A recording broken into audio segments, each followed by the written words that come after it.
La première invitée, elle est reconnue pour son exubérance et son franc-parler. Et c'est avec la même franchise qu'elle parle de sa bipolarité dans son livre « Maudite folle ». Voici Varda Étienne.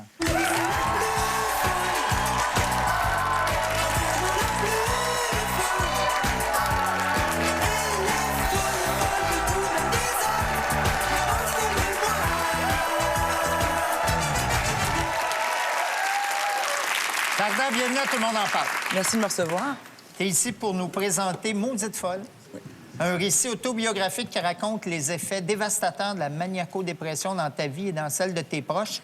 Pourquoi tu as décidé de faire ton coming out maintenant? Ben, la vérité, c'est qu'au départ, je pense que c'est une forme de mea culpa pour tous les gens que j'ai blessés. Autant les gens de mon entourage que les gens de l'industrie, parce que je sais qu'il y a eu des moments où j'ai été extrêmement méchante. Et aussi, il y a un côté très libérateur là-dedans. Je pense que, malheureusement, la maladie mentale n'est pas très prise au sérieux. Et il y a 400 000 Québécois qui sont atteints de bipolarité. Et il faut en parler. C'est extrêmement important d'en parler. Il n'y a pas de repères. Les gens ne savent pas trop quoi en faire. Mais tu en parles avec beaucoup de franchise. Oui. Le livre commence par une description hallucinante. Tu parles d'une crise maniaco que tu as eue. Persuadé d'être cocu, tu es parti en pyjama pour aller insulter ton mari en pleine réunion. Ensuite, tu as défoncé sa Volvo avec ta Mercedes. Tu t'es réfugié dans une chambre d'hôtel pour consommer alcool et médicaments. Le lendemain, tu as flambé 40 000 $ en vêtements. Et là, la police est débarquée à la maison après que toi et ton mari ayez mutuellement porté plainte l'un contre l'autre pour voie de fait. Et cette crise s'est terminée quelques jours plus tard par ton hospitalisation en institut psychiatrique. Si t'es pas contente de ton entrevue, est-ce que je dois craindre pour ma voiture? Pas du tout. Pas du tout. Mais... Ça dépend quelle voiture tu conduis. Ah, c'est quand même une Lexus hybride. Ah oui, il y a peut-être des chances quand même. Oui, mais... mais au-delà de ces marques d'éclat-là, c'est quoi la maniaco-dépression? La bipolarité, parce que la maniaco-dépression, c'est l'ancien nom qu'on utilisait. Maintenant, on utilise le terme bipolarité. Ce sont des sauts d'humeur d'une extrême à l'autre, donc d'un pôle nord au pôle sud. Vous vous sentez pas partir, hein? Par moments, si, je peux savoir. Et ça prend des éléments déclencheurs pour une crise. C'est pas comme ça, du jour au lendemain, je me réveille puis je pars en crise. C'est tout facteur de stress, que ce soit une rupture, un abandon, un échec, un déménagement.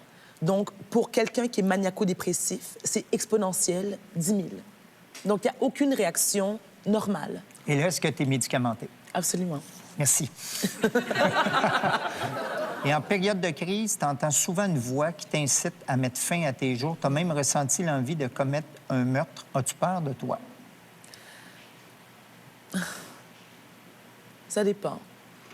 Ça dépend. Il y a des... Oui. Il y a des moments, oui. Il y a des moments, oui, mais et je ne vais pas tomber dans un cliché, mais j'ai quand même 3 enfants. Et donc, il y a des moments où je ne peux pas contrôler mes cris, je pense à mes enfants et je me dis, et je le dis dans le livre d'ailleurs, c'est qu'à l'âge qu'ils ont, je ne peux pas les abandonner. Comme je dis souvent, quand on est parent, le suicide ne devrait pas être une option. Parce qu'il faut s'occuper de ses enfants. Vous savez que ça peut être héréditaire. Oui. Mais oui. pas nécessairement. Si c'est une personne de la famille, un des 2 parents, c'est juste 15 de chance. C'est sûr que, en quelque part, à chaque fois que j'ai une grossesse, la première, j'étais très jeune, j'avais 20 ans, mais les 2 dernières, je les ai eues après mes 30 ans, et je me suis posé la question. Et ce que je me dis, c'est que j'éprouve une certaine forme de culpabilité, si c'est le cas, même si je sais très bien que je n'ai pas choisi cette maladie. Mais si ça arrivait à un de mes enfants, je vais savoir comment agir? Comment agir, voilà. Toute jeune, ta maladie a engendré plusieurs réactions dans la famille. Ton père, qui t'adorait pourtant, est allé jusqu'à te battre. Je te cite. Pour la majorité des Haïtiens de naissance, la maladie mentale dans la famille est inacceptable. Pourquoi? Parce que c'est considéré comme un grand tabou, c'est une faiblesse. Déjà, les hommes entiers, moi je peux parler de mon père, ce sont des hommes très fiers, très misogynes.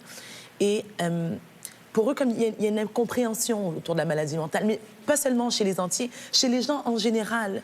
Les gens ne savent pas trop. Et comme on vit dans une société tellement individualiste que quand on appelle les gens à l'aide, les gens disent « Ouais, je comprends, mais laisse tomber. Moi, j'ai mes trucs, t'as tes trucs. » Donc, et c'est lourd. C'est très lourd pour les gens qui ne savent pas comment agir.